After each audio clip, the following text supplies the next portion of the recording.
दोस्तों, एक समय की बात है। एक बूढ़े बाबा थे। वो बचपन से ही भगवान के सच्चे भक्त थे।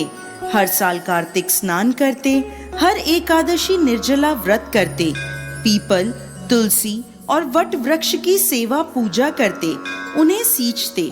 वृद्धा अवस्था में भी जब उनके लिए चलना फिरना मुश्किल था, तब भी अपने पूजा पाठ का नियम उन्होंने कभी नहीं छोड़ा। उनकी पत्नी भी भागवत भक्त थी। बाबा के 6 लड़कियां थी। सभी बहुत आज्ञाकारी और सुशील थी। एक बार जब बाबा पीपल में जल चढ़ाने गए तो उसमें से आवाज आई, पिताजी, मैं आपके साथ चलूंगी। बाबा डर गए, पर भगवान में उनकी इतनी गहरी आस्था थी कि उन्हें भूत प्रेत आदि में बिल्कुल यकीन नहीं था। अब हर रोज यही होता। पीपल में से रोज एक लड़की की आवाज आती जो कहती, पिताजी, मैं भी आपके साथ चलूंगी। रोज ये सुनकर बूढ़े बाबा दिन बर दिन कमजोर होने लगे।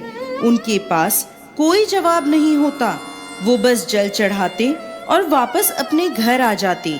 एक दिन बाबा को घबराया देख उनकी पत्नी ने पूछा, क्या बात है? बाबा ने कहा, पीपल में से रोज एक लड़की की आवाज आती है और कहती है कि मेरे साथ चलेगी।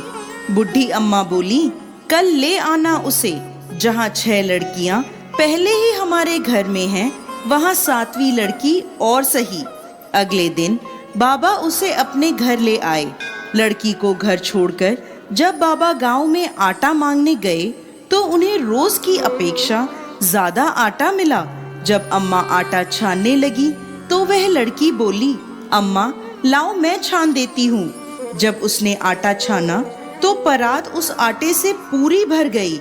जब माँ खाना बनाने लगी तो लड़की बोली, आज रसोई मैं बनाऊंगी। तो अम्मा बोली, रहने दे बेटा, तेरा हाथ जल जाएगा। पर वह नहीं मानी और खाना बनाने लगी और उसने तरह तरह के 36 व्यंजन बना डाले। सभी ने भर पेट भोजन किया। बाबा के मन का डर भी छू हो गया था। रात में अम्मा का भाई आया और बोला, मैं खाना खाऊंगा। अम्मा परेशान हो गईं। अब खाना कहाँ से आएगा? लड़की ने पूछा, माँ, क्या हुआ? क्यों परेशान हो? अम्मा बोली, तेरा मामा आया है और खाना खाएगा, पर खाना तो सबने खा लिया। अब उसे कहाँ से खिलाऊं? लड़की बोली, आप चिंता मत करो, मैं बना देती हूँ। वो रसोई में गई और मामा के लिए खाना बनाकर ले आई। मामा ने भरपेट खाना खाया और बोला, ऐसा स्वादिष्ट खाना जिंदगी में पहले कभी नहीं खाया। रात को लड़की बोली, माँ, चौका लगा के चौके का दिया जला देना, मैं कोठे पर सोऊंगी। अम्मा बोली, ना बेटा, तू डर जाएगी।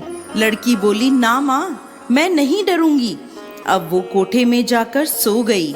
आधी रात को लड़की उठी और चारों ओर देखने लगी तो घर में हर तरफ धन ही धन हो गया। जब वह घर से बाहर जाने लगी तो पड़ोस में रहने वाले एक बुढ़े ब्राह्मण ने उसे देखा और पूछा, बेटी, तू कहाँ जा रही है? तो लड़की बोली, मैं दरिद्रता दूर करने आई थी। अगर तुम्हें भी करवानी है तो करवा लो। उसने बूढ़े ब्राह्मण के घर की तरफ भी जैसे ही देखा तो चारों ओर धन ही धन हो गया। सुबह जब सब उठे तो उसे ढूंढने लगे, हमारी बेटी कहाँ चली गई?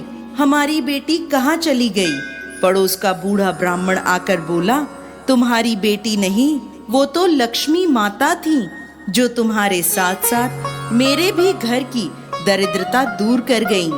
हे लक्ष्मी माता, जैसे उनकी दरिद्रता दूर करी वैसे ही सबकी करना। कहानी को कहते, सुनते और हुंकार भरते सब पर कृपा करना। बोलो लक्ष्मी माता की जय।